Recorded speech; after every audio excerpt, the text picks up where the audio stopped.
As 7 Maravilhas Naturais do Mundo. As 7 Maravilhas Naturais do Mundo foram relacionadas em 2007 com a finalidade de criar uma lista de 7 maravilhas naturais escolhidas pela população através de votação global. Foi liderada pelo canadense-suíço Bernard Weber e organizada por uma fundação controlada pelo governo, a Fundação New Wonders, com sede na Suíça. A votação iniciou-se no dia 21 de julho de 2009 e foi encerrada em 11 de novembro de 2011, sendo anunciadas as eleitas no mesmo dia. A campanha da New Wonders teve seu início em 2007, logo após a campanha da eleição das 7 maravilhas artificiais do mundo, e recebeu mais de 100 milhões de votos, do mundo todo. A seleção ocorreu com 440 atrativos turísticos eleitos através de uma qualificação nacional. Em 7 de julho de 2009, foi divulgada uma lista com 77 lugares classificados, de acordo com as recomendações do Panel of Experts, liderado pelo professor Federico Mayor, diretor-geral da Unesco. No dia 21 de julho de 2009 a lista foi liberada para votação, tendo sido oficialmente elencados 28 atrativos turísticos finalistas.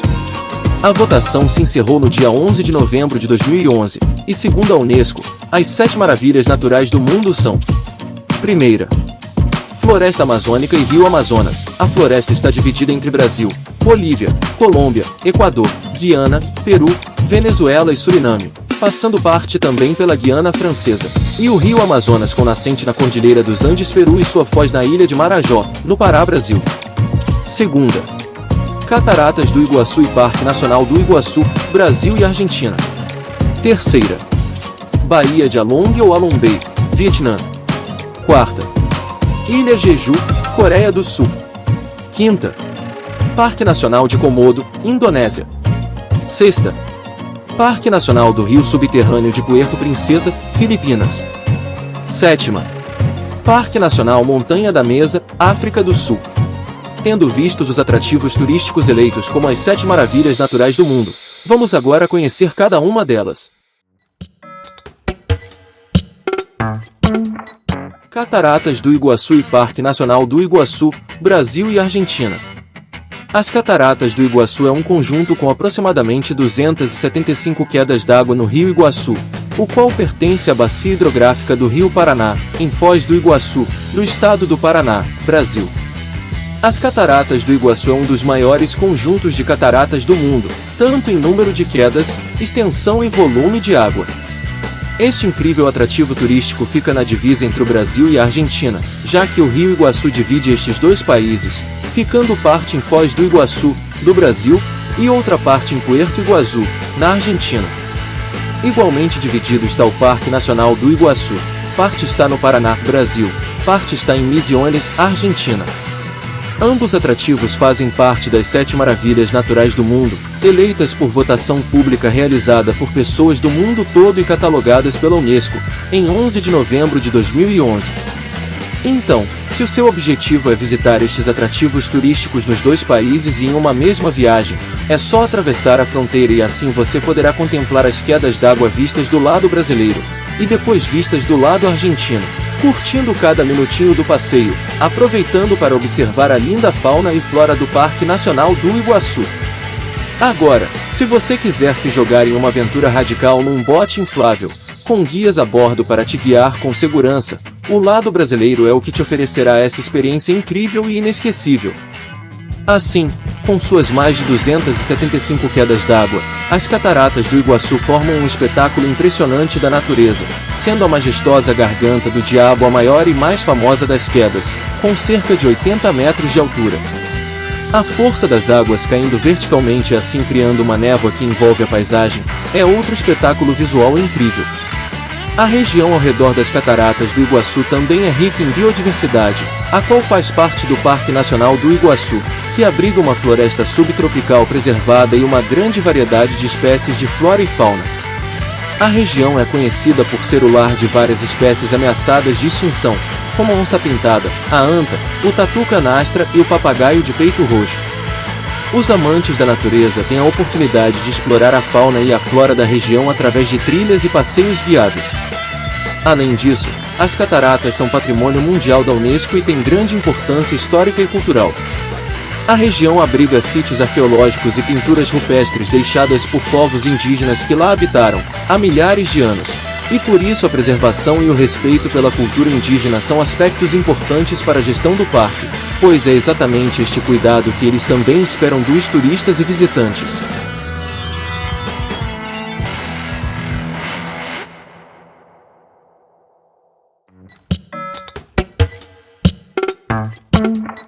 A floresta amazônica é uma vegetação tropical localizada na América do Sul, e se divide entre 9 países: Brasil, Bolívia, Colômbia, Equador, Guiana, Peru, Venezuela e Suriname, passando também pela Guiana Francesa, mas sua maior parte está no Brasil.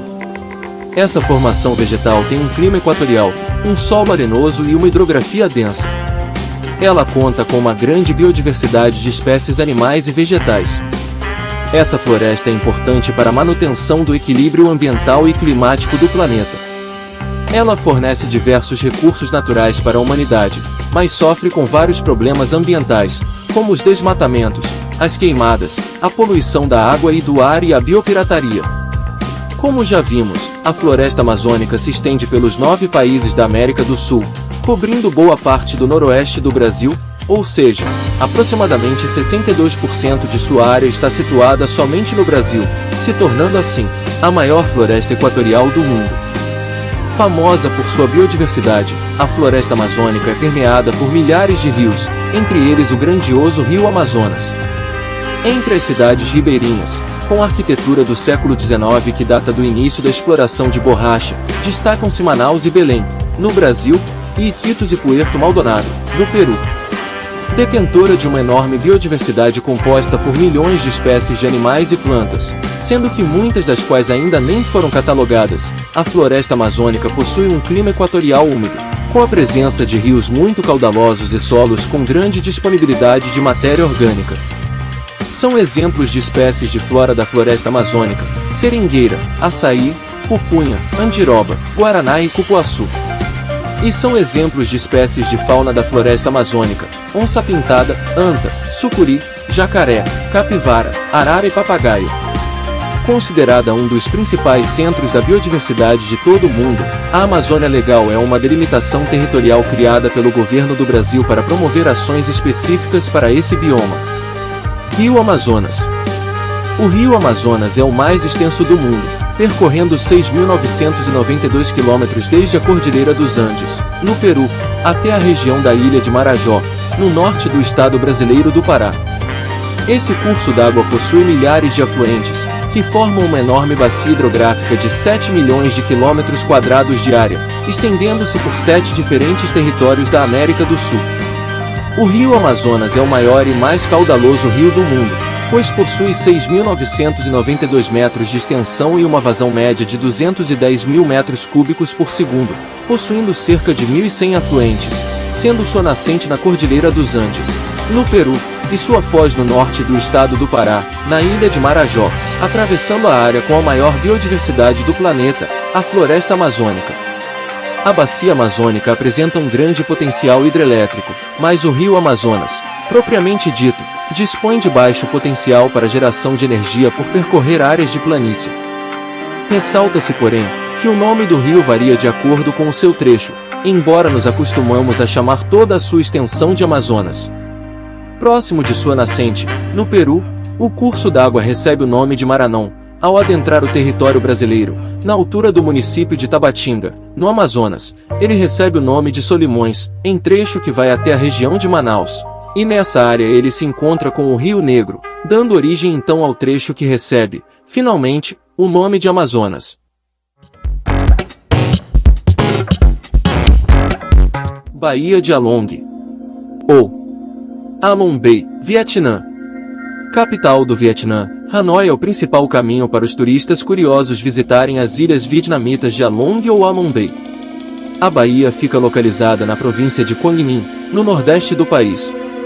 Saindo da capital, a viagem dura cerca de 3 horas e 30 minutos, apesar de a distância ser de apenas 150 quilômetros. Mesmo a estrada tendo ótimas condições, o limite de velocidade permitido é baixo e o fluxo do tráfego chega a ser bastante intenso. Se você quer saber como ir de Hanoi à Baía de Along de maneira mais prática, é indicado fazer o percurso viajando de ônibus ou agendando alguma excursão. Uma dica importante: a grande vantagem de fechar a viagem de excursão é que você já poderá contratar um cruzeiro pelo número de dias que desejar, ou então fazer apenas o passeio bate e volta. Decidir quando viajar é uma das etapas mais importantes de uma viagem para qualquer destino do mundo, não é? Então, ir para a Baía de Along não é diferente, pois mar e verão é a combinação que todo turista deseja, e o verão é a melhor estação para curtir a Baía e tudo o que ela tem a oferecer. Halong Bay retrata de maneira incrível porque o Vietnã está entre os melhores destinos exóticos do mundo para visitar. Em um país marcado pela guerra, a beleza natural que se vê ao longo da baía é capaz de surpreender muitos turistas que percorrem a região. Deixamos aqui uma dica de ouro: não tem jeito melhor de conhecer a Baía senão navegando para explorar tudo que Halong Bay tem a oferecer ao visitante. Então, a bordo de um barco explore melhor a Baía, mas se preferir aventura, vá de caiaque e explore sozinho as misteriosas cavernas de Halong. Para os que têm curto tempo para gastar na Baía, existem passeios que podem ser feitos em um dia. Mas para os que dispõem de mais tempo, optar por um cruzeiro e passar a noite em Halong é uma das experiências mais sensacionais da região. Além de mais tempo para explorar diferentes cantos da Baía, cada cruzeiro tem a sua programação de atividades, garantindo 2, 3 ou mais dias de diversão para os turistas. Esculpidas pela natureza e pelo tempo, em formatos e tamanhos diferentes, as ilhas de Halong Bay são consideradas a principal atração do lugar. O gostoso de percorrer a Baía é navegar o máximo de tempo possível e descobrir novas formações em diferentes lugares. Lembre-se, estamos falando de um conjunto com mais de 1.500 ilhotas diferentes onde poucas são habitadas, outras abrigam fauna e flora, e tem aquelas que são apenas pedaços de pedra no meio do mar. Existem ainda as ilhas onde uma ótima infraestrutura é oferecida ao turista, como a Castaways Island. No entanto, a maior parte das ilhotas não são habitadas por pessoas, mas a beleza cênica da Baía é complementada pela sua importância biológica, pois tem um número infinito de praias, grutas e cavernas para se estudar. Diz a lenda que quando um grande dragão que vivia nas montanhas correu até o mar, a sua cauda cavou vales que mais tarde foram cobertos de água, deixando apenas pedaços de terra à superfície, ou seja, é o retrato das inúmeras ilhas que se pode avistar na Baía. A Baía de Halong foi declarada Patrimônio Mundial da Unesco em 1993, e em 2011 se tornou uma das 7 maravilhas naturais do mundo. Ilha de Jeju, Coreia do Sul. A ilha vulcânica de Jeju tem um charme extraordinário, com vilas antigas, diversas belezas naturais, museus e atrações curiosas que estão à sua espera. As areias brancas e as altas falésias vulcânicas evocam visões de uma típica ilha paradisíaca, mas que mesmo para uma estada curta em Jeju, vai revelar que esta ilha sul-coreana tem um charme próprio. Aproveite o luxo de 5 estrelas do resort mais famoso da ilha, na praia de Jungmun, ou faça um passeio de carro pela área rural. Atrações interessantes e muito peculiares como os areoban, estátuas de pedra chamadas de gavós, e as casas tradicionais com o teto de palha, começam a se revelar em meio aos campos amarelos intensos de cousa, com os tapetes rosas, brancos e roxos das flores cosmos. O Monte Ala domina o horizonte e pode ser visto praticamente de qualquer lugar da ilha, e os fãs de caminhadas devem ir até ao topo para apreciar a bela vista. Desfrute também da espetacular vista do pico de Seoseulchulbon, o mais baixo da costa leste da ilha, de onde as vistas são excelentes ao amanhecer. Para aproveitar belezas naturais totalmente únicas, visite a caverna de Manjangu, um dos maiores túneis de lava do mundo. O inverno na ilha pode ser frio. Quando o tempo não estiver bom para excursões ao ar livre, a ilha de Jeju também oferece atrações em espaços internos. Elas vão desde o Museu do Ursinho de Pelúcia e o Museu de Ilusões de Ótica, até a curiosa e intrigante Terra do Amor, Jeju Loveland, onde várias estátuas eróticas estão nas poses mais comprometedoras e indiscretas, atraindo os olhos dos turistas com mais de 18 anos. Sim, porque só maiores de 18 anos podem visitar a exposição de estátuas eróticas. Agora, se você estiver à procura de um programa mais familiar, visite o Parque de Borboletas Psycheworld, uma das maiores coleções de borboletas do mundo. A maioria dos visitantes chega a Jeju de avião ou de barco, pois ainda que a maioria das atrações estejam em outros lugares, a cidade pode ser um ótimo lugar para se hospedar, com muitas opções de comida e hospedagem. De lá, Você tem acesso fácil a várias outras atrações, alugando um carro ou usando o transporte público. Uma excelente rede de ônibus atende a toda a ilha.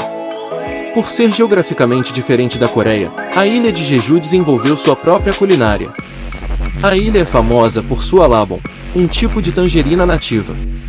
Experimente o mingau de abalone, preparado com abalones pescados pelas famosas mergulhadoras da ilha. Enquanto a Coreia do Norte se mantém como um dos lugares mais remotos e censurados do mundo, a Coreia do Sul é bem danadinha e expõe toda a liberdade permitida. Uma das atrações mais curiosas do país é o Jeju Loveland, um parque erótico repleto de esculturas que a sua avó provavelmente acharia um horror e mandaria os netinhos fecharem os olhos. O que parece obsceno para alguns é artístico e educativo para outros. Inaugurado em 2004, na ilha de Jeju-do, o museu temático a céu aberto tem o sexo como assunto principal, desde as 140 obras de arte, monumentos que mostram posições sexuais, até a exibição de filmes do gênero. O local conta ainda com um restaurante, um café, uma loja de arte e vários trabalhos que os visitantes podem tocar. Destino quente típico de lua de mel para os coreanos, a escolha do local não foi por acaso, até porque ele inspira o amor. O parque foi criado por 20 artistas da Unjik University, de Seul, que preservaram parte da arquitetura sul-coreana, embora os demais atrativos não sejam nada tradicionais. O intuito é expor o erotismo de maneira divertida, bacana e bem-humorada, o que também é parte da educação sexual. A entrada é permitida somente para maiores de 18 anos, e as crianças que acompanharem os adultos poderão ficar em uma ala separada, reservada exclusivamente para elas, longe do apelo sexual.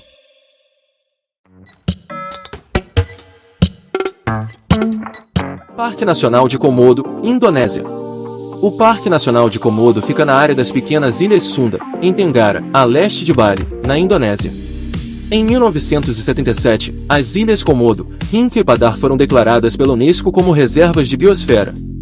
Em 1980 o governo indonésio fundou o Parque Nacional de Komodo, originalmente só como área protegida para os dragões de Komodo. Em 1991 ele foi declarado pela Unesco como Patrimônio Mundial da Humanidade. Nas 3 ilhas povoadas, Komodo, Hinca e Papagara, vivem pacificamente com o dragão de Komodo, cerca de 5.000 pessoas. O Parque Nacional de Komodo é extraordinário, pois lá vive uma grande parte dos últimos 3.000 dragões de Komodo, o maior lagarto do mundo. Estes lagartos gigantes são os últimos da sua espécie, que primeiramente, eram comuns em toda a Indonésia e Austrália, e por este motivo, o Instituto Nacional de Conservação da Natureza, IUCN, passou a classificar o lagarto de Komodo como ameaçado, pois com sua língua cortada, ele realmente lembra uma criatura das fábulas. O dragão de Komodo pode chegar a 3 metros de comprimento e até mais de 70 quilos de massa corporal. No cardápio carnívoro deste protagonista do parque, encontram-se pequenos veados, cabritos e frangos, sendo o cervo de Timor a sua principal presa. Estes lagartos gigantes são rápidos e tidos como agressivos, mas ataques a seres humanos são raros, porém, acontecem de vez em quando. Dragões de Komodo jovens são excelentes trepadores, mantendo-se quase que exclusivamente sobre árvores. Distribuídos pelas 5 ilhas do Parque Nacional, Komodo, Hinca, Padar, nos Arcodes de Limotan, contar os exemplares não é tarefa fácil, porque eles nadam frequentemente entre uma ilha e outra. Além dos lagartões de Komodo, são originários do Parque Nacional também outras 32 espécies de mamíferos, como por exemplo o cervo de Timor, os porcos selvagens, o macaco caranguejeiro, o búfalo aquático, 37 espécies de répteis e 128 de pássaros, a galinha do mato de Renvard e o sabiá barulhento da Ásia. A região tem uma paisagem muito especial, tanto a terrestre quanto a aquática. Nas águas ao entorno das ilhas, vivem cerca de 1.000 espécies de peixes, 260 espécies de recifes de coral, 70 diferentes esponjas, 17 espécies de golfinhos e baleias, e 2 espécies de tartarugas marinhas. Desde que foram implementadas as medidas de proteção, a pesca com explosivos foi suspensa e a área coberta de recife de corais aumentou em 60%. Embora o Parque Nacional de Komodo goze do mais alto status de proteção, as ameaças por meio da caça e da pesca ilegal, bem como o comércio de animais, continua sendo grande, mesmo com guardas florestais tentando coibir a caça ilegal. Pela Convenção de Washington, o dragão de Komodo está protegido e qualquer intenção de comércio, seja com ele vivo ou de partes de seu corpo, por exemplo, a pele, é proibida. O turismo no parque começou nos anos 80 com a criação do Parque Nacional de Komodo e desde então, os fascinantes dragões de Komodo são suas principais atrações. Em 2020, o governo da Indonésia chegou a anunciar que fecharia a ilha de Komodo para os turistas, para que com isso, a natureza pudesse se recuperar da degradação. Agora, porém, isso já não é mais necessário e em vez disso o governo da Indonésia divulga ao mundo o potencial turístico do Parque Nacional de Komodo. Parque Nacional do Rio Subterrâneo de Puerto Princesa, Filipinas. O Parque Nacional do Rio Subterrâneo de Puerto Princesa é uma das principais atrações turísticas da exótica ilha de Palawan, nas Filipinas. Este tesouro natural escondido nas profundezas das cavernas é reconhecido pela Unesco como Patrimônio Mundial, e é considerado uma das novas 7 maravilhas da natureza. O rio subterrâneo, com 8,2 km de extensão, é um dos mais longos do mundo e é rodeado por imensas formações calcárias, estalactites e estalagmites.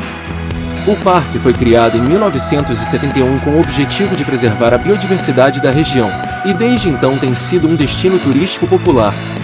O parque possui uma área total de 22.202 hectares e é o lar de várias espécies de vida selvagem, incluindo macacos, crocodilos, cobras e pássaros raros. Para chegar ao parque, é necessário fazer uma viagem de barco até a entrada da caverna. Ao entrar na caverna, os turistas são conduzidos por pequenos barcos, passando por locais que compartilham informações sobre a história e a geologia do local.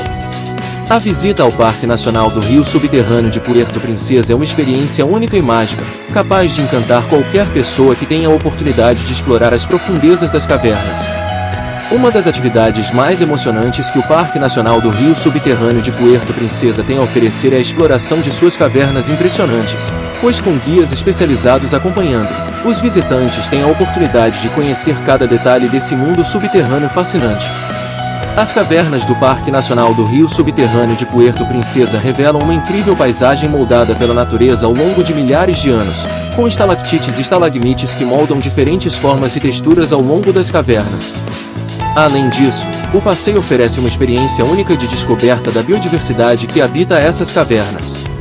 Entre as espécies que podem ser observadas durante a visita estão os morcegos frugívoros, que voam em busca de alimento após o anoitecer, denominados morcegos de crina dourada, únicos das Filipinas, além de várias espécies de aranhas, lagartos, cobras, caranguejos e vários tipos de pássaros. No rio subterrâneo encontram-se os peixes cegos e crustáceos, como os camarões e os caranguejos de água doce. Outras espécies terrestres que podem ser encontradas no parque incluem macacos, veados, porcos do mato, aves endêmicas e algumas espécies em risco de extinção. Este tesouro natural é protegido pelo governo filipino para garantir a preservação das diversas espécies da fauna e da flora local, como a floresta tropical que cerca o parque, lar de diversas espécies de plantas, incluindo as altas e imponentes árvores, as samambaias e as orquídeas coloridas, ou seja, a biodiversidade nas cavernas é única e fascinante. Felizmente, o parque tem sido fundamental para a sobrevivência dessas espécies, atuando como um santuário de conservação da vida selvagem. Parque Nacional Montanha da Mesa, África do Sul.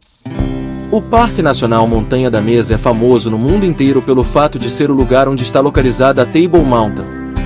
Mas saiba que por lá você também se deparará com trilhas, fauna e flora, mirantes, bondinho e um visual cinematográfico pouco encontrado em qualquer outro lugar da África do Sul. Seja para radicalizar em suas diversas trilhas, tirar fotos de toda a cidade ou apenas passear observando os animais e plantas da região, vale muito a pena fazer este passeio. Subir até a Montanha da Mesa é uma visita imperdível na cidade do Cabo. Cenários estonteantes, flora e fauna endêmica atraem quase 1 milhão de visitantes anuais ao topo do cartão postal da cidade. A razão do nome é óbvia. Sim, a montanha se parece mesmo uma imensa mesa, lembrando uma chapada brasileira. O bloco de arenito e quartzito tem de 450 a 500 milhões de anos. O platô está a 1.000 metros de altitude, possuindo cerca de 3 quilômetros de extensão. Coube a um destemido português a função de ser o primeiro europeu a subir no topo da Montanha da Mesa, em 1503. O capitão Antônio de Saldanha, isolado de sua esquadra de 3 caravelas, aportou em uma baía sem saber a localização exata do Cabo da Boa Esperança. Ao se deparar com a Montanha da Mesa intrigado pelo Alto Chapadão, Saldanha e mais alguns marinheiros encontraram uma trilha que os levaram até o cume, e lá chegando, batizou a Montanha de Tábua da Mesa. E assim, lá de cima, ele conseguiu avistar o famoso acidente geográfico que buscava e aliviado retornou à sua nau para seguir viagem. Ainda hoje se sobe a pé até o topo da Montanha da Mesa, pois existem diferentes trilhas para vencer o desnível e a caminhada pode levar de 2 a 4 horas, dependendo da rota escolhida. Mas para os que buscam mais conforto, o teleférico é a maneira mais rápida, pois em menos de 5 minutos se chega ao cume. Um dos fenômenos climáticos mais interessantes que envolvem a montanha é a formação das nuvens orográficas, criadas quando o vento sudeste vindo do oceano encontra a montanha. A umidade condensada transforma-se na chamada toalha de mesa, que são nuvens que cobrem o topo da chapada e deslizam encosta abaixo, parecendo um véu branco escorregando pela montanha. Toda a região da montanha poderá estar ensolarada, mas de repente, parte dela passará a ficar completamente nublada, coberta de nuvens, deixando apenas um vento frio na atmosfera. Porém, no decorrer do dia, o sol volta a aparecer e já mais quente devido aos raios de sol. Dá para se observar com calma a vida selvagem da montanha por todo o parque, e de algum ponto privilegiado os turistas não cansam de fazer fotos e filmagens das paisagens ao seu redor. Afinal, com iPhones ou com câmeras digitais sofisticadas, todos querem guardar alguma lembrança dessa visita memorável ao Parque Nacional, pois não é à toa que mais de 900 mil pessoas sobem anualmente a Montanha da Mesa na África do Sul, considerado Patrimônio Mundial pela Unesco. E desde 11 de novembro de 2011, eleito uma das novas 7 maravilhas naturais do mundo. Enfim, chegamos ao final deste vídeo das 7 maravilhas naturais do mundo. Gostou do vídeo? Curte aí! Compartilhe e se inscreva no canal para ver a publicação dos próximos vídeos das 7 maravilhas do mundo antigo e as 7 maravilhas do mundo moderno. Encontro vocês aqui no canal. Até breve!